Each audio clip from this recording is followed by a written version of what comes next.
Bonjour, je suis Maître Francis Mitachi, l'auteur de la méthode Entreprise sans souci. J'ai un cabinet juridique et fiscal. J'accompagne aussi les entreprises sur le plan juridique et fiscal. J'accompagne aussi les personnes dans l'acquisition de l'achat de leurs terres et terrains. J'accompagne aussi les personnes dans l'immatriculation de leurs terres et terrains tout en vérifiant la documentation juridique. Alors, ceux qui veulent protéger leurs parcelles, nous sommes là pour vous accompagner jusqu'à la délivrance des titres fonciers à moindre coût. Alors, dans cette vidéo, nous allons voir quel est le régime juridique de la société en participation. Mais avant de rentrer dans le vif du sujet, il est d'abord question pour nous de vous définir qu'est-ce qu'est la société en participation. La société en participation, c'est une société qui n'a pas de personnalité juridique. C'est comme la société de fait. La société en participation, il faut le retenir, c'est une société qui ne dispose pas d'une personnalité juridique. Une personnalité juridique, ça veut dire quoi? Ça veut dire que l'entreprise est enregistrée à à toute la documentation juridique, par exemple le RCCR. Donc, ça veut dire que c'est une entreprise qui n'a pas la documentation juridique. Ça veut dire quoi? Ça veut dire que lorsqu'on acquiert la personnalité juridique, c'est lorsqu'on obtient le RCCM de l'entreprise. Donc, ça veut dire que c'est une entreprise qui n'a pas la documentation juridique et qui ne dispose pas de la personnalité juridique. Alors, rentrons dans le vif du sujet.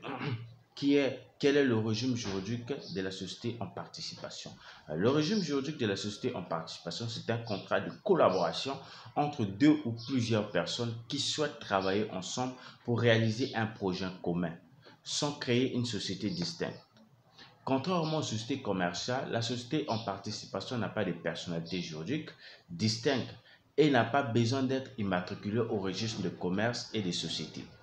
Les associés d'une société en participation partagent les profits et les pertes du projet de manière équitable, mais ne sont pas responsables des dettes contractées par la société envers les tiers. Pourquoi? Parce que cette société n'a pas de personnalité juridique, mais ne sont pas responsables des dettes contractées. Chaque associé conserve son propre statut juridique et peut poursuivre des activités commerciales séparément. Cependant, la société en participation ne peut pas effectuer des actes de commerce au nom de la société et ne peut pas engager des salariés. Elle ne peut agir qu'au nom des associés qui doivent être identifiés comme tels auprès des tiers. En résumé, la société en participation est une société de collaboration entre personnes physiques qui ne constitue pas une entité juridique autonome et ne nécessite pas de formalités d'immatriculation spécifiques des sociétés. C'est une forme juridique de coopération simple qui peut être utilisée pour réaliser des projets spécifiques sans créer une société commerciale distincte. Alors, je vous réserve la suite dans la méthode entreprise sans souci. Si vous voulez savoir plus, posez-moi des questions dans la description de cette vidéo, soit m'appeler par mail. Mes contacts se sont affichés. Alors, je vous invite aussi à cliquer dans la description de cette vidéo. Là, vous allez retrouver nos formations sur comment licencier un salarié sur un CDI et comment compter récupérer les indemnités en cas d'un licenciement abusif. Alors, ceux qui veulent de nos services, ou ceux qui veulent être accompagnés par le cabinet MIT Conseil, nous sommes là pour vous accompagner à moins de coûts.